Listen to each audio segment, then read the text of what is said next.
It's finally here. The Draft Finance Bill 2025 has been made public for Kenyans to assess whether it benefits them or not.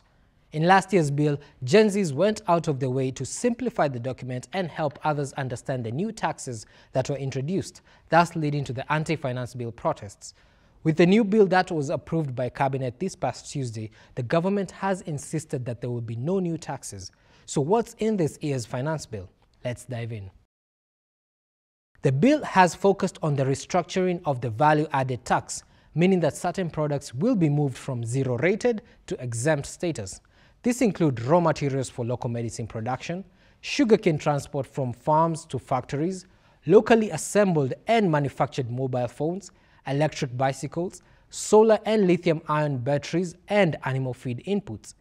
To help you understand, value-added tax is the tax added to the price of goods and services at each step of production and sale. So whether it's the manufacturer, supplier, once they add value to the product, they pass the cost to the consumer.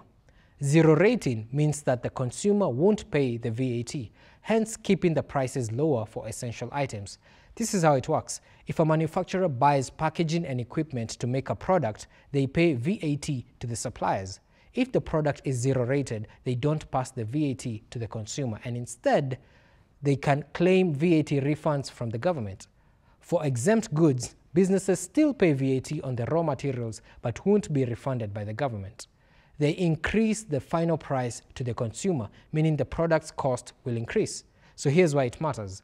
When products are moved from zero-rated to exempt, it improves short-term cash flow for the government and in some cases discourages fake claims on zero-rated products. People who claim tax refunds because they run bakeries, and we are paying a lot of money to many bakeries. But you know what they're doing? They have more accountants in those bakeries than people who bake any bread. This, ladies and gentlemen, we must have a candid conversation and stop it. But the biggest impact is felt on the consumer, who may end up paying more for these essential items. The bill also says that if you buy or import goods that are VAT exempt or zero-rated, but then use them for a different purpose than what the exemption was meant for, you will have to pay for the taxes. For example, if a charity-based organization buys food supplies that are VAT exempt to distribute for free to needy families, then later, instead of giving it away, the charity organization sells the food at a fundraiser. Now, since the food is being sold and not given away as intended under the exemption, the charity organization must pay the VAT that would have applied if it had been a normal sale.